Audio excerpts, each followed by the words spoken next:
Cada imperio ha creído ser el primero en dominar el dinero.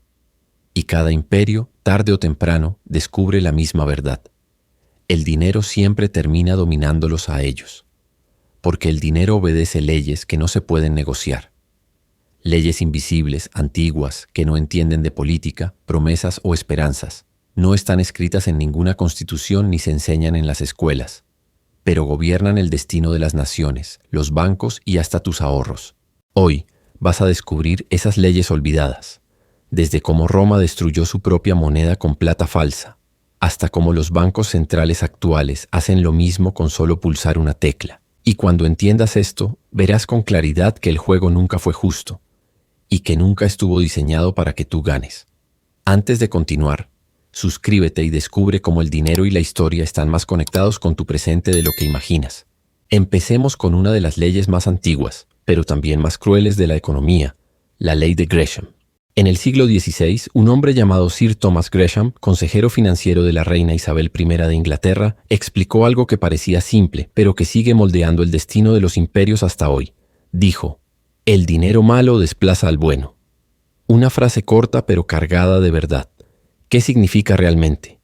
Que cuando en un país circulan dos tipos de dinero al mismo tiempo, uno fuerte y otro débil, uno genuino y otro devaluado, las personas por instinto usarán el dinero de peor calidad y guardarán el más valioso. Porque aunque el sistema cambie, la naturaleza humana permanece. Siempre protegerás lo que tiene verdadero valor. Piensa en Roma. Durante los primeros siglos, el denario era una moneda de plata pura, símbolo de confianza y poder. Pero a medida que el imperio se expandía y los gastos militares crecían, los emperadores comenzaron a hacer trampa. Empezaron a mezclar la plata con metales más baratos como el cobre o el plomo. Al principio, pocos se dieron cuenta. Pero con el tiempo, el sonido del dinero cambió. Su brillo se apagó y la gente comenzó a sospechar. Los ciudadanos más sabios pagaban sus impuestos y sus deudas con esas nuevas monedas adulteradas y escondían las antiguas, las de plata auténtica, como si fueran pequeños tesoros. En pocas décadas, el denario ya casi no contenía plata, y con él se desvaneció la confianza que sostenía la economía de Roma. Lo mismo ocurrió siglos después en la Europa medieval. Cuando los reyes enfrentaban guerras costosas o crisis políticas, recurrían a la misma artimaña: recortar el borde de las monedas o reemplazar metales nobles por otros más baratos. Y el resultado siempre era el mismo. La gente lo percibía, adaptaba su comportamiento y el dinero bueno desaparecía del mercado. La lección es clara. Cuando los gobernantes intentan engañar al pueblo devaluando su moneda, el pueblo responde, protege lo que tiene valor real y utiliza lo que el sistema intenta imponer solo como un medio de supervivencia. Cada vez que este ciclo se repite, desde los romanos hasta los bancos centrales de hoy, sucede algo profundo. Se quiebra la confianza. Y cuando la confianza se pierde, el dinero deja de ser una herramienta de intercambio y se convierte en una ilusión frágil. La ley de Gresham no solo describe cómo se mueve el dinero, sino también cómo reacciona la mente humana ante el engaño. Es una advertencia milenaria. En cuanto el valor se contamina, el sistema entero comienza a derrumbarse desde adentro. Pero existe una segunda ley, una especie de reflejo oscuro de la primera, casi como su gemela malvada, la ley de Thiers. Lleva el nombre de Adolphe Thiers, un político y economista francés del siglo XIX que entendió algo que pocos se atreven a aceptar. Esta ley explica que, cuando el sistema monetario entra en verdadero colapso, cuando la confianza desaparece y el valor se derrite frente a los ojos de todos, la lógica se invierte por completo. En ese momento extremo ocurre lo contrario a lo que Gresham había descrito. El dinero bueno expulsa al malo. Es decir, la gente deja de guardar lo falso y empieza a proteger con desesperación lo que tiene valor real. Imagina estar en Alemania durante la República de Weimar, en la década de 1920. Los precios se duplicaban cada pocos días. Un trabajador podía salir de casa con su salario en la mañana y al regresar por la tarde, ese dinero ya no alcanzaba ni para comprar un pan. Las calles estaban llenas de personas empujando carretillas cargadas de billetes que perdían valor antes de llegar al mercado. Las amas de casa corrían para gastar su dinero apenas lo recibían, porque cada hora de espera significaba un precio más alto.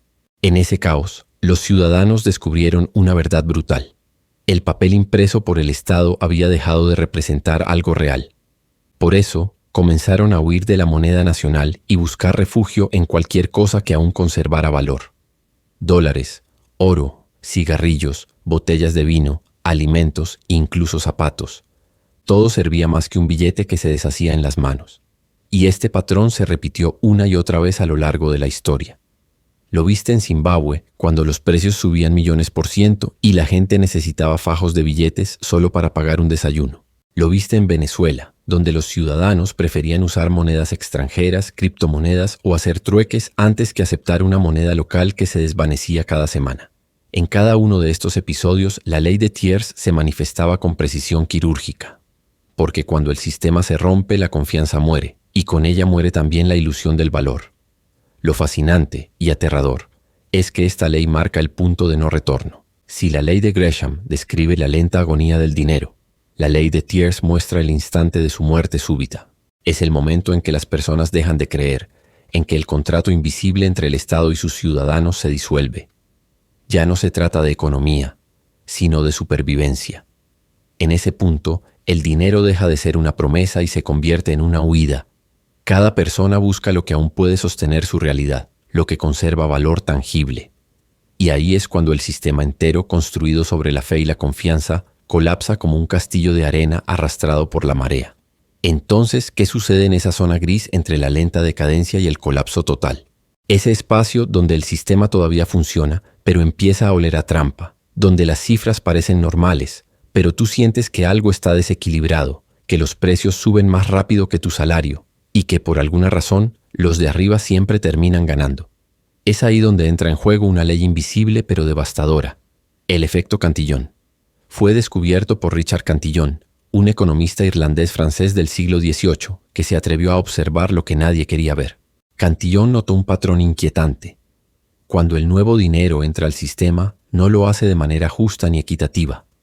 No todos lo reciben al mismo tiempo ni con el mismo poder de compra. Imagina esto. El gobierno o los bancos centrales deciden inyectar dinero para estimular la economía. Pero ese dinero recién creado no cae como una lluvia pareja sobre todos. Entra por canales específicos, controlados y jerárquicos. Los primeros en recibirlo son siempre los más cercanos a la fuente: los gobiernos, los bancos, las grandes corporaciones, las élites financieras. Ellos tienen acceso inmediato al nuevo flujo de capital y pueden gastarlo antes de que los precios suban. Compran terrenos, acciones, propiedades o materias primas a los precios de ayer. Y mientras ese dinero nuevo fluye hacia abajo, la inflación comienza su marcha silenciosa, elevando los costos de todo. Para cuando el dinero llega a las manos de los trabajadores, los comerciantes o los ahorradores, los precios ya se han disparado. Los sueldos pierden poder adquisitivo, el ahorro se erosiona y la sensación de injusticia se instala. Es una transferencia silenciosa de riqueza. El valor se mueve de los que producen hacia los que controlan la emisión. Los primeros en recibir el dinero ganan sin hacer nada. Los últimos lo pierden sin entender por qué. Y ese es el corazón del efecto Cantillon. La inflación no afecta a todos por igual. Es una forma sutil de redistribución, pero no hacia los más pobres, sino hacia los más poderosos. Es el mecanismo que permite que los precios de las viviendas, las acciones o el oro suban mucho antes que los salarios. Es lo que hace que tú trabajes más, pagues más, pero sientas que cada año puedes comprar menos. Porque el juego está diseñado así. La nueva riqueza no se crea, se reubica y siempre fluye hacia los mismos bolsillos. Por eso, cuando escuchas que imprimir dinero ayuda a la gente, recuerda a Cantillon. Él descubrió hace más de 3 siglos que el dinero recién nacido tiene dueños predilectos y entendió que la inflación no es solo un fenómeno económico, sino una forma de poder. Un sistema que disfraza la desigualdad bajo el nombre de crecimiento y que hace que la mayoría viva persiguiendo el valor que unos pocos ya capturaron. El efecto Cantillon revela por qué, cada vez que los gobiernos imprimen dinero, los rascacielos de Wall Street brillan más, mientras los barrios comunes sienten que el dinero se desvanece entre los dedos. Explica por qué después de la gran crisis financiera del año 2008, cuando los bancos centrales lanzaron la llamada flexibilización cuantitativa, los mercados de valores subieron como cohetes, los millonarios duplicaron sus fortunas y las bolsas del mundo se llenaron de euforia, pero los salarios de la clase trabajadora se quedaron exactamente donde estaban. Es el mismo fenómeno que hizo que los cheques de estímulo, entregados con promesas de alivio y esperanza, se evaporaran en cuestión de semanas en alimentos, gasolina y alquileres cada vez más caros. Y aquí está la verdad incómoda. La inflación no es solo un número que aparece en las noticias ni un porcentaje que los economistas discuten en conferencias. Es un mecanismo de transferencia de riqueza. Cada punto porcentual robado al poder adquisitivo del dinero se convierte en ganancia para quienes están más cerca de la fuente. Es un juego de espejos donde el costo parece repartido entre todos, pero en realidad los beneficios suben y las pérdidas se distribuyen hacia abajo. Tú sientes el efecto cada vez que vas al mercado y el carrito rinde menos, cada vez que tu salario se congela mientras el precio de todo lo demás sube sin freno. La crueldad del sistema es que está diseñado para funcionar así. No se trata de errores ni de malas decisiones políticas. Es parte del mecanismo. Los flujos de dinero recién creado siempre se canalizan hacia arriba, hacia los bancos, los fondos de inversión, las grandes corporaciones, mientras el ciudadano común recibe las sobras de ese festín disfrazadas de ayuda económica. El costo se disfraza como inflación, y aunque lo sientes cada día, es casi imposible señalar al responsable, porque el ladrón no lleva máscara ni entra por la ventana. Está dentro del sistema, impreso en sus reglas. El efecto Cantillon es en realidad el truco más antiguo del dinero. Ha estado operando desde que se acuñaron las primeras monedas en la antigüedad. En cada civilización, los gobernantes que controlaban la emisión encontraban la manera de beneficiarse primero. Y eso no ha cambiado. Hoy, los ricos no solo ganan más porque tienen más oportunidades, sino porque literalmente reciben el dinero de manera distinta. Entran antes al circuito del capital, antes de que los precios se ajusten, antes de que el valor se disuelva. Compran propiedades, acciones y materias primas mientras los demás apenas alcanzan a cubrir sus gastos básicos. Tú ves cómo el costo de la vida sube y sientes que el dinero rinde menos, pero lo que realmente está ocurriendo es una transferencia silenciosa de poder. Es un proceso tan sutil que ni siquiera parece un robo, pero lo es. Cada vez que se imprime dinero, se diluye el valor de lo que ya tienes. Y mientras los que están arriba transforman ese nuevo dinero en activos reales, los demás quedan atrapados en una carrera que cada año se vuelve más cuesta arriba. Esa es la esencia del efecto Cantillon, una ilusión cuidadosamente construida para mantener la desigualdad invisible, y para que quienes la sufren crean que todo es consecuencia del azar, cuando en realidad es parte del diseño. Si el efecto Cantillon explica por qué el dinero nuevo siempre fluye hacia arriba, hacia los más poderosos, entonces la represión financiera revela cómo los gobiernos se aseguran de que tú nunca puedas escapar de ese ciclo. Este concepto no es moderno. Se acuñó poco después de la Segunda Guerra Mundial, cuando las naciones se encontraron con una montaña de deudas impagables. Habían financiado años de destrucción, reconstrucción y expansión, y ahora necesitaban una salida. Pero aumentar los impuestos podía provocar rebeliones. Declarar el impago habría destruido por completo la confianza en el Estado, así que encontraron una estrategia mucho más sutil, casi elegante en su crueldad, un mecanismo que drenaba lentamente la riqueza de los ciudadanos sin que estos se dieran cuenta. Lo llamaron represión financiera. El plan era sencillo en apariencia, pero brillante en su diseño. Los gobiernos, a través de los bancos centrales, mantuvieron las tasas de interés artificialmente bajas, a menudo incluso por debajo de la inflación real. Y aunque eso se anunciaba como una medida para estimular la economía, en realidad significaba otra cosa. Cada persona que tenía dinero en una cuenta de ahorros estaba perdiendo poder adquisitivo día tras día. Tus ahorros crecían en números pero disminuían en valor. El dinero dormía, pero el tiempo lo desangraba. Y esa pérdida silenciosa de valor fue la herramienta que permitió a los estados reducir sus deudas sin tener que confesarlo abiertamente. Mientras tanto, las naciones impusieron controles de capital que limitaban tu capacidad para mover dinero al extranjero, invertir en activos más estables o refugiarlo en monedas más fuertes. El sistema estaba cerrado, herméticamente diseñado para mantenerte dentro sin alternativas. Los ciudadanos se quedaron atrapados en una especie de jaula económica donde los rendimientos eran negativos, los intereses apenas cubrían la inflación y cada año tu esfuerzo valía un poco menos. Era un impuesto invisible, disfrazado de estabilidad. Nadie lo veía venir, porque no llegaba en forma de factura ni de deducción salarial. Pero cada punto de inflación, cada año de tasas bajas, erosionaba el valor real de tu dinero. Durante esas décadas, la represión financiera funcionó de maravilla para los gobiernos endeudados. La deuda pública se fue reduciendo en proporción al crecimiento de los precios, mientras la población asumía la pérdida sin comprender del todo por qué su nivel de vida no mejoraba. Era una forma de tributación silenciosa, tan sofisticada que la mayoría ni siquiera la identificaba como un impuesto. No había protestas, ni huelgas masivas, ni titulares escandalosos. Pero el resultado fue igual de devastador. Una transferencia masiva de riqueza desde los ciudadanos comunes hacia el Estado. Y lo más impresionante es que el mecanismo sigue vivo hoy. Cada vez que escuchas que los bancos centrales bajan las tasas para estimular la economía, Cada vez que los gobiernos dicen que la inflación está bajo control, ese mismo principio está actuando. Los ahorradores pierden, los deudores ganan. El valor de tu dinero se licúa lentamente, pero el sistema te hace creer que todo está bajo control. Es una ilusión de seguridad construida sobre un drenaje constante de valor. La represión financiera fue y sigue siendo una de las estrategias más efectivas jamás creadas para pagar deudas sin admitirlo. Un impuesto invisible, disfrazado de política económica. Y lo más inquietante es que al final el ciudadano común no solo pierde dinero, pierde libertad. Porque cuando tus opciones financieras están limitadas y tu ahorro se erosiona sin remedio, el sistema te posee y tú trabajas cada día un poco más para mantenerlo vivo. Avanza rápido en el tiempo y verás que el manual nunca cambió. Solo se adaptó a la era moderna, con un lenguaje más técnico y con pantallas que disimulan mejor el engaño. Después de la gran crisis financiera del año 2008, el mundo entró en una nueva etapa de represión financiera, pero esta vez maquillada con palabras elegantes como estímulo, liquidez o estabilidad económica. Las tasas de interés cayeron a niveles históricamente bajos, rozando el cero durante más de una década. Y aunque eso se presentaba como una medida para proteger la economía y estimular el crecimiento, en realidad significó otra cosa, una gigantesca transferencia silenciosa de riqueza. Los ahorradores, personas como tú que guardan su dinero con esfuerzo, perdieron billones en valor real sin siquiera darse cuenta. Sus cuentas bancarias mostraban los mismos números, pero esos números compraban cada vez menos.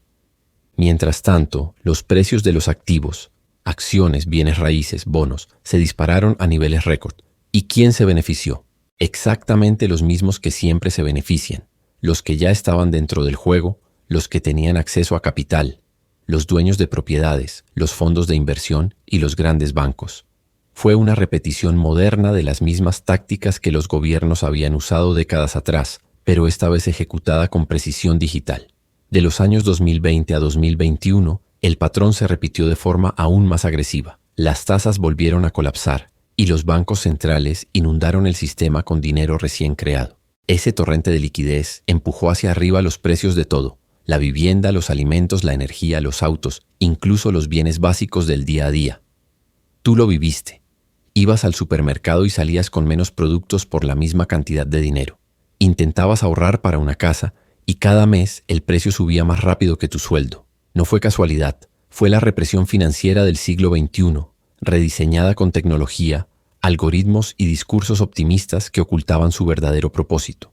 Lo más sorprendente, y desde el punto de vista del poder, lo más ingenioso, es que casi nadie lo notó. No hubo grandes titulares anunciando el robo. Nadie dijo que el dinero estaba siendo drenado lentamente de tus bolsillos. Solo te sentiste más pobre, más cansado, más frustrado. Y mientras buscabas explicaciones en el costo de vida, en los impuestos o en los errores del mercado, el sistema seguía funcionando perfectamente, cumpliendo su tarea de siempre: mantenerte dentro del ciclo, trabajando más por menos mientras la riqueza real ascendía hacia la cima. Esta versión moderna de la represión financiera no necesita cadenas ni decretos. Funciona con incentivos, con tasas que parecen beneficiosas, con promesas de recuperación y crecimiento. Pero el resultado es el mismo que en el pasado. Tu ahorro pierde poder, tu esfuerzo vale menos y la brecha entre quien produce y quien imprime se vuelve cada vez más grande. Es un sistema diseñado para drenar en silencio, para licuar la deuda del Estado y fortalecer los balances de quienes lo controlan. Y lo más impactante es que desde la perspectiva del gobierno esta estrategia es casi perfecta. No genera protestas masivas, no requiere leyes impopulares ni represión visible, solo requiere tiempo, paciencia y silencio. Los ciudadanos simplemente despiertan un día sintiéndose más pobres, sin entender por qué. Y mientras tanto, los arquitectos del sistema celebran el éxito de un viejo truco que sigue funcionando con precisión milimétrica, ahora bajo el disfraz brillante de la modernidad. Pero estas leyes del dinero no actúan solo sobre las personas o las familias, también rigen el destino de naciones enteras. Son fuerzas silenciosas que moldean la política, la economía y el poder mundial. Y cuando se aplican a escala de imperios, sus consecuencias son monumentales. Aquí entra en escena una de las trampas más sofisticadas y peligrosas de la historia monetaria moderna: la paradoja de Triffin, conocida también como la trampa de la moneda de reserva. fue descubierta en la década de 1960 por Robert Triffin, un economista belga-estadounidense con una mente brillante y una visión que pocos se atrevieron a escuchar. Triffin se presentó ante el Congreso de los Estados Unidos y lanzó una advertencia que en su momento pareció exagerada, pero con el tiempo se demostró profética. Dijo que había un defecto estructural en el corazón del sistema de Bretton Woods, el acuerdo que había establecido al dólar estadounidense como la moneda de reserva mundial después de la Segunda Guerra Mundial. Su argumento era tan lógico como inquietante. Si el dólar era el eje del comercio global, entonces Estados Unidos tendría que emitir y distribuir suficientes dólares para abastecer la economía mundial. Eso implicaba gastar más de lo que producía, enviar más dinero al exterior del que recibía y, en esencia, vivir en un déficit permanente. Durante los primeros años, ese sistema funcionó de maravilla. Los países confiaban en el dólar porque estaba respaldado por oro, y eso les daba una sensación de seguridad. El comercio global floreció, las economías crecieron y el dólar se convirtió en sinónimo de estabilidad. Pero como advirtió Triffin, esa prosperidad tenía un precio oculto. Cada dólar que salía de Estados Unidos hacia otros países debilitaba poco a poco el vínculo entre la moneda y el oro. Era como una cuerda que se estiraba cada vez más, hasta el punto en que ya no podría sostener el peso del sistema. El problema era matemático y psicológico a la vez. Matemático, porque cuanto más dólares circulaban fuera del país, menor era la cantidad de oro que podía respaldarlos. Psicológico, porque cada gobierno extranjero que guardaba dólares en sus reservas comenzaba a preguntarse si, llegado el momento, esos billetes podrían realmente canjearse por oro, como prometía Estados Unidos. Triffin vio con claridad que el sistema estaba condenado a fracturarse. En el corto plazo, emitir más dólares alimentaba el crecimiento, pero a largo plazo erosionaba la confianza que lo hacía posible. Lo que Triffin describió fue una paradoja en toda regla. El mismo mecanismo que daba estabilidad al mundo era el que contenía su semilla de destrucción. Si Estados Unidos dejaba de emitir dólares, el sistema se quedaba sin liquidez. Pero si emitía demasiados, la confianza en el dólar se desplomaba. Y mientras tanto, el resto del planeta dependía por completo de esa contradicción. Era una trampa sin salida. El resultado fue inevitable. Durante la década siguiente, Estados Unidos siguió enviando dólares al extranjero para sostener su papel de potencia global. Las naciones acumulaban reservas, los mercados prosperaban, pero debajo de esa aparente prosperidad, la cuerda seguía tensándose. Cuantos más dólares se imprimían, más frágil se volvía el vínculo con el oro, y más cercana estaba la ruptura que Triffin había predicho. Esta paradoja no solo reveló una falla económica, sino una verdad más profunda. Todo sistema monetario basado en la confianza termina enfrentando el mismo dilema. Para mantener el control global, una nación debe gastar más de lo que gana, emitir más de lo que puede respaldar y convencer al resto del mundo de que nada se romperá, hasta que un día inevitablemente lo hace. La advertencia de Robert Triffin no tardó en hacerse realidad. En el año 1971, el presidente Richard Nixon tomó una decisión que cambiaría el curso de la historia económica mundial.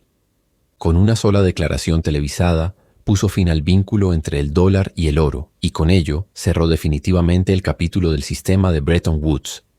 Ese momento pasó a la historia como el Nixon Shock. Desde entonces, el dinero dejó de tener un respaldo tangible y se convirtió en lo que hoy conocemos como dinero fiduciario. Una promesa, un símbolo de confianza, pero sin ancla real. A partir de ese punto, Estados Unidos ya no necesitó limitar la cantidad de dólares que emitía, porque ya no existía la obligación de respaldarlos con oro. Y así comenzó una nueva era, la del dinero creado a partir de deuda. Con cada déficit, con cada préstamo, con cada guerra o rescate financiero, el sistema se alimentaba a sí mismo imprimiendo más papel, o en tiempos modernos, generando dígitos en pantallas. Pero aquella libertad tenía un costo invisible. Para que el mundo siguiera confiando en el dólar como moneda de reserva, Estados Unidos tenía que seguir exportando dólares al resto del planeta. Y para lograrlo, debía gastar más de lo que producía, importar más de lo que exportaba y mantener déficits comerciales constantes. Lo que siguió fue una transformación profunda del corazón económico del país. Las fábricas comenzaron a cerrar, los empleos industriales se trasladaron a Asia y la deuda nacional se disparó año tras año. Mientras el país se desindustrializaba, Wall Street prosperaba. Los mercados financieros se convirtieron en el nuevo motor de la riqueza, alimentados por crédito barato y dinero fácil. La paradoja que Triffin había descrito décadas atrás se había materializado por completo. Para sostener su papel como la potencia monetaria del mundo, Estados Unidos debía comprometer la salud de su propia economía interna. Hoy puedes ver las consecuencias de esa dinámica en todas partes. Estados Unidos consume mucho más de lo que produce y financia su estilo de vida con un endeudamiento que ya parece no tener fin. Los hogares dependen de créditos, las empresas de préstamos y el propio gobierno vive refinanciando su deuda para mantener el sistema funcionando. Es un juego que se sostiene por la fe global en el dólar, una fe que, como el oro que alguna vez lo respaldó, puede desaparecer en cualquier momento.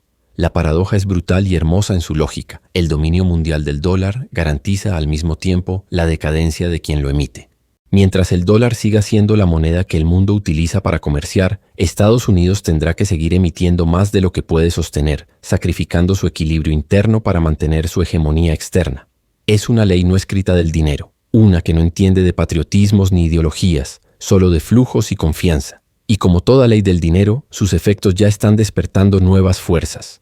China, Rusia y el bloque BRICS están trabajando activamente en alternativas al dólar. Están promoviendo acuerdos bilaterales en sus propias monedas, desarrollando sistemas de pago paralelos y acumulando oro al ritmo más rápido de los últimos 50 años. Los bancos centrales de todo el mundo están revirtiendo una tendencia de décadas. Están dejando de confiar ciegamente en el dólar y regresando a un activo que ningún gobierno puede imprimir. Esto no significa un colapso inmediato, pero sí un cambio profundo. El sistema que alguna vez dio a Estados Unidos un poder económico inigualable ahora carga con las semillas de su propia decadencia. La moneda de reserva que sostuvo imperios, guerras y mercados se ha convertido en una espada de doble filo, símbolo de poder, pero también de vulnerabilidad. Y esa es la esencia de la paradoja de Triffin. La moneda de reserva es la corona de los imperios, pero también su maldición. Le otorga al país emisor el privilegio de vivir del crédito del mundo, pero al mismo tiempo lo condena a sostener un sistema que con el paso del tiempo lo desgasta desde adentro. Es la trampa perfecta. El dinero que hizo grande a una nación termina siendo el mismo que la arrastra hacia su inevitable declive. Si la paradoja de Triffin muestra cómo el sistema financiero global está atrapado en su propio diseño, entonces la ley de Goodhart explica por qué cada intento de arreglarlo termina rompiéndolo aún más. Es una ley simple en apariencia, pero profunda en sus implicaciones. Surgió en la década de 1970, cuando el economista británico Charles Goodhart observó un patrón inquietante que se repite una y otra vez en la historia económica. Dijo: cuando una medida se convierte en un objetivo, deja de ser una buena medida. A primera vista suena abstracto, pero su mensaje es devastador. Los gobiernos y los bancos centrales aman los números. Les gusta tener indicadores que parezcan controlables, porque los números transmiten una ilusión de orden. Hablan de mantener la inflación en 2%, de reducir el desempleo al 5% o de hacer que el crecimiento del PIB alcance el 3% anual. Son cifras limpias, redondas, fáciles de recordar y de presentar ante el público. Pero hay un problema. Esas métricas fueron creadas para describir la realidad, no para dirigirla. Y cuando los políticos o los banqueros centrales convierten esos números en metas que deben alcanzarse, cueste lo que cueste, el sistema entero comienza a distorsionarse. Piénsalo por un momento. Si el objetivo es mantener la inflación en 2%, los bancos centrales harán todo lo posible para lograrlo: imprimir dinero, manipular tasas de interés o intervenir en los mercados. Pero en ese proceso, lo que originalmente era una medición de la salud económica se convierte en una herramienta política. Ya no refleja la realidad, la fabrica. El resultado es una economía que aparenta estabilidad, pero que está sostenida por decisiones artificiales, por tasas manipuladas y por cifras cuidadosamente maquilladas para cumplir el objetivo. La ley de Goodhart revela algo que va más allá de la economía. El momento en que una métrica se convierte en meta, pierde su capacidad de representar la verdad. Cuando un gobierno decide que el desempleo debe estar en cierto número exacto, los incentivos cambian. Se crean empleos temporales o mal remunerados solo para reducir la estadística, aunque la calidad de vida no mejore.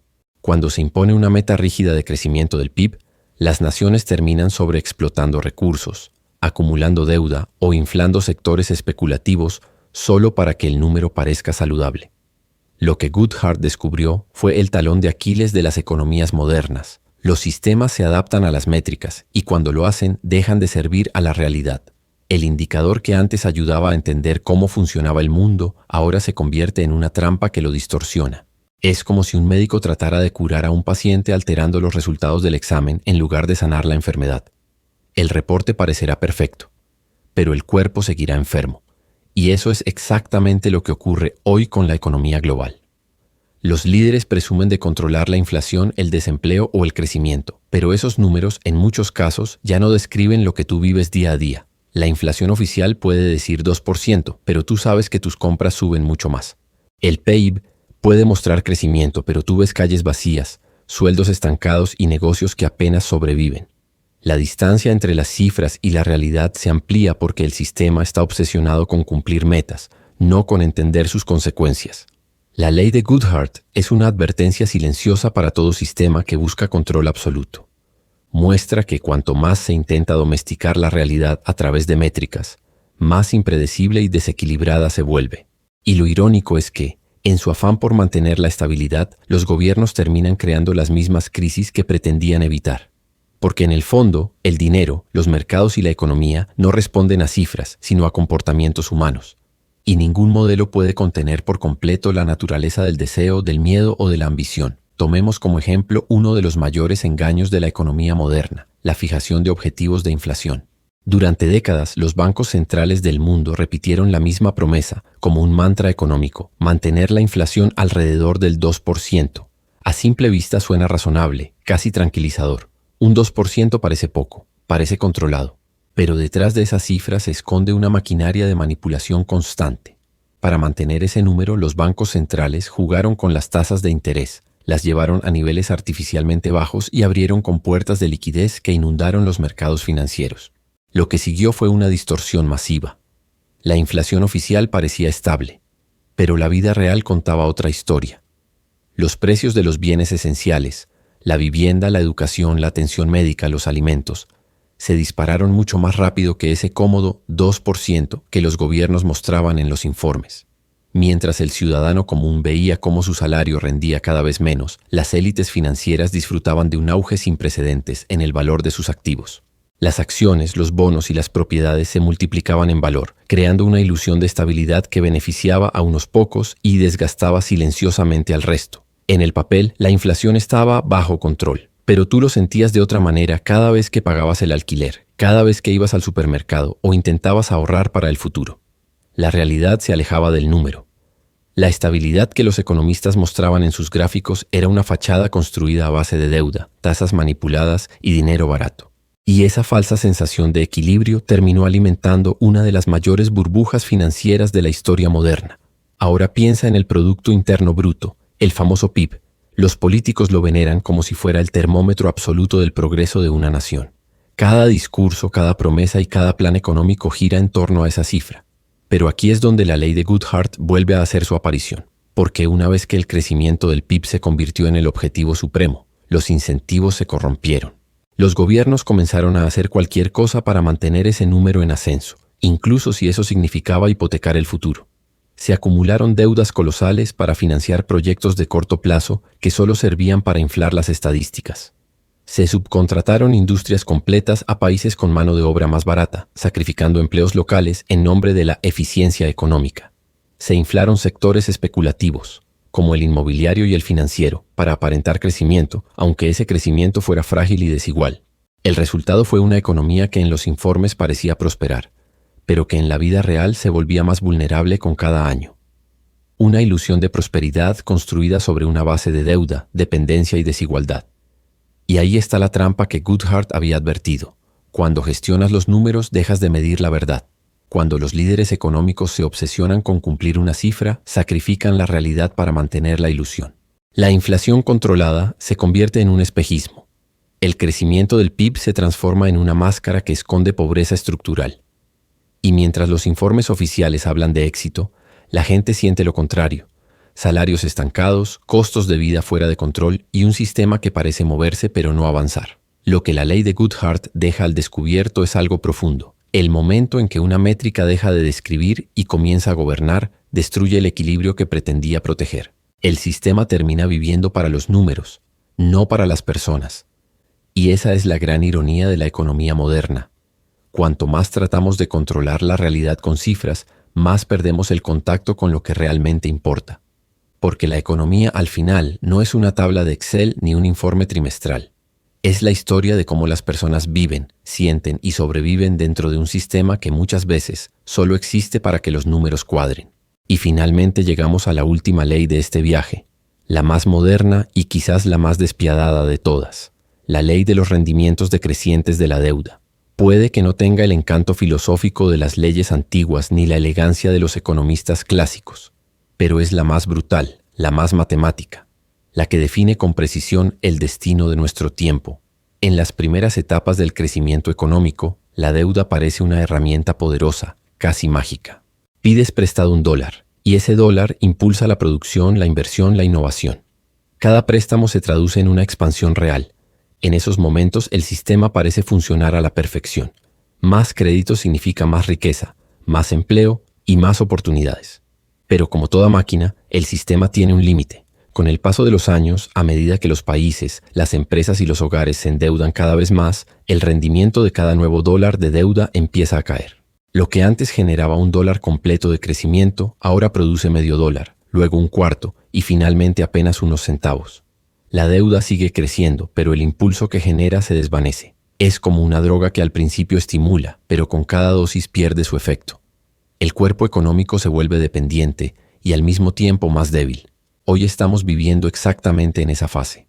La deuda de Estados Unidos supera los $30 billones, una cifra tan inmensa que cuesta incluso imaginarla. Y sin embargo, el crecimiento real ya no acompaña ese ritmo. Cada nueva ola de endeudamiento apenas mantiene la ilusión de prosperidad. El dinero prestado no se traduce en fábricas nuevas ni en innovación productiva. Se utiliza para sostener los mercados financieros, para financiar programas sociales insostenibles o para rescatar corporaciones que no podrían sobrevivir por sí mismas. El resultado es un sistema que parece moverse, pero que en realidad solo está girando sobre su propio eje.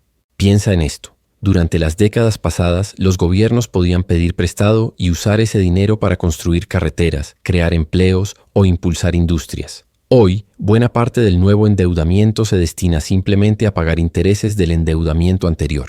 Es un ciclo cerrado, un mecanismo que consume recursos sin generar valor nuevo. Y mientras tanto, el peso total de la deuda aplasta a la economía, drenando energía y creatividad. La máquina ya no acelera. Solo gime bajo su propio peso, tratando de no colapsar. Esta historia no es nueva. Ha ocurrido antes, una y otra vez, en diferentes civilizaciones. Los romanos, cuando su expansión territorial se detuvo, comenzaron a devaluar sus monedas. Mezclaban metales baratos con la plata para estirar el valor del dinero, exactamente como hoy se imprime sin respaldo para sostener lo insostenible. La monarquía francesa del siglo XVIII hizo lo mismo. Se endeudó hasta el punto del colapso, y cuando la carga se volvió insoportable, estalló la Revolución de 1789. Incluso el poderoso Imperio Británico, que alguna vez gobernó sobre una cuarta parte del planeta, se vio hundido bajo montañas de deuda después de financiar 2 guerras mundiales. Cada imperio, sin excepción, llega a este punto, el punto donde el crédito deja de ser una herramienta y se convierte en una trampa. Y ahora Estados Unidos, el centro del sistema global moderno, se encuentra frente al mismo dilema.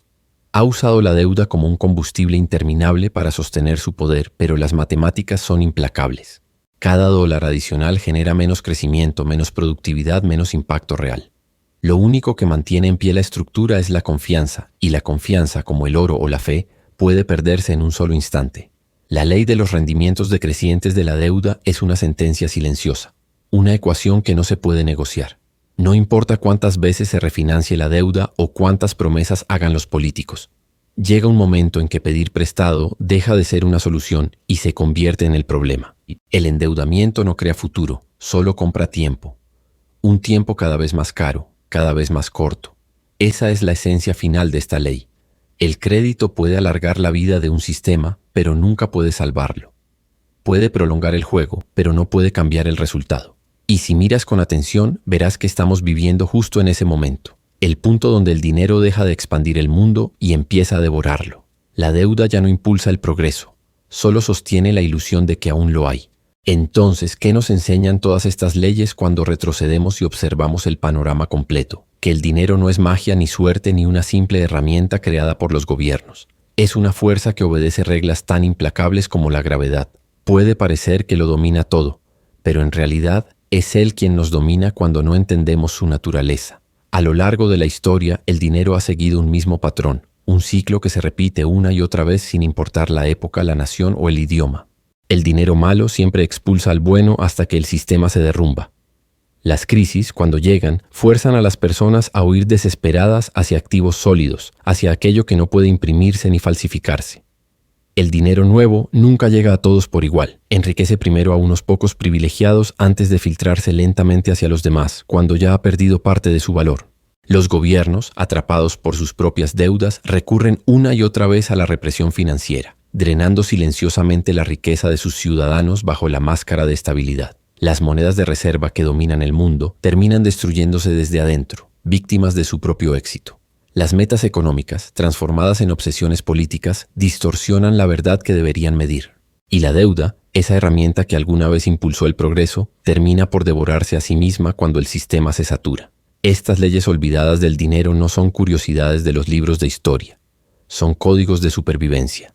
Te explican por qué la inflación te roba sin que lo notes, por qué tu salario parece estancarse aunque trabajes más, por qué tu hipoteca se siente cada vez más pesada mientras los mercados bursátiles alcanzan cifras récord. Revelan por qué las naciones prosperan cuando hay confianza, pero colapsan cuando esa confianza se rompe. Y sobre todo muestran que los eventos económicos no son accidentes ni coincidencias. Son el latido natural del dinero, el ritmo de la historia financiera que ha acompañado a cada civilización que alguna vez creyó ser invencible. Mira a tu alrededor. Los mismos patrones que destruyeron imperios antiguos están ocurriendo ahora, frente a tus ojos, con un nuevo disfraz. La tecnología ha cambiado, las monedas han cambiado, pero las reglas siguen siendo las mismas. Cada crisis, cada burbuja, cada rescate y cada colapso obedece las mismas leyes que ya se conocían hace siglos, solo que la mayoría las ha olvidado. Y aquí viene la verdad más dura de todas. El juego nunca fue diseñado para que tú ganes. El ciudadano común vive en la transparencia, mientras las élites viven en el secreto. Tú declaras impuestos. Ellos mueven activos a través de estructuras que no aparecen en ningún formulario. Tú recibes un salario que se erosiona cada año. Ellos reciben el dinero primero, antes de que pierda valor. Tú ahorras efectivo que se devalúa con el tiempo. Ellos poseen activos que se aprecian con cada ciclo de impresión monetaria. Es el mismo tablero, pero con reglas distintas para cada jugador. El sistema no es moral ni justo, simplemente obedece sus propias leyes. Y a menos que las aprendas, siempre estarás jugando a ciegas, preguntándote por qué trabajas más, pero avanzas menos. La historia no se repite con los mismos rostros, pero el dinero siempre obedece las mismas fuerzas. Y si tú no las entiendes, si no ves cómo se mueven los engranajes invisibles, terminarán aplastándote igual que a todos los que vinieron antes. Por eso, entender estas leyes no es una curiosidad intelectual, es una necesidad. Porque cuando comprendes las reglas, dejas de ser una pieza del juego y empiezas a leer el tablero. Descubres los patrones que otros ignoran. Empiezas a ver lo que realmente mueve el mundo. Si esto te dio una nueva perspectiva, suscríbete. Porque la historia guarda las respuestas y en este canal te mostraré dónde buscar. Cada imperio deja un rastro, cada ciclo una advertencia. Y quien aprende a ver el pasado con claridad es el único que puede proteger su futuro. Y así, cuando conectas todas estas leyes, comprendes que el dinero no es solo papel o números, es una historia viva que se repite una y otra vez. Las civilizaciones cambian, los líderes cambian, los sistemas cambian, pero las reglas siguen siendo las mismas. Todo imperio, tarde o temprano, llega al punto en el que el dinero deja de servir a la gente y empieza a servirse a sí mismo. Y cuando eso ocurre, el desenlace siempre es el mismo. La confianza se quiebra. El sistema se reinicia y la historia comienza de nuevo. Si llegaste hasta aquí, significa que estás entre los pocos que buscan entender lo que realmente hay detrás de las cifras, las promesas y los titulares. Has visto cómo el dinero crea y destruye, cómo enriquece a unos y empobrece a otros, y sobre todo has visto que nada de esto es casualidad. El conocimiento es poder, y en un mundo gobernado por la ignorancia económica, entender estas leyes te convierte en alguien peligroso para el sistema. Por eso, antes de irte, haz algo sencillo pero poderoso. Suscríbete al canal, activa la campana y comparte este video con alguien que merezca abrir los ojos. Cada persona que entiende cómo funciona el dinero se vuelve un poco más libre, y cada mente que despierta acerca el momento en que el juego cambia de verdad. Gracias por haber llegado hasta el final. Gracias por tu tiempo, por tu atención y por tu curiosidad. Nos vemos en el próximo video, donde seguiremos descifrando los secretos que mueven al mundo, porque la historia tiene las respuestas, y aquí juntos vamos a aprender a leerlas.